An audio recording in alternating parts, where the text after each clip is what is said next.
আমরা শিবির গড়েছি। পদ্মা মেঘনা যমুনার তীরে আমরা শিবির গড়েছি।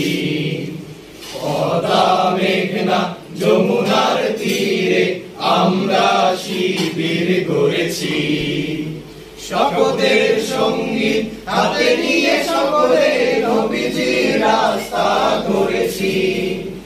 আমরা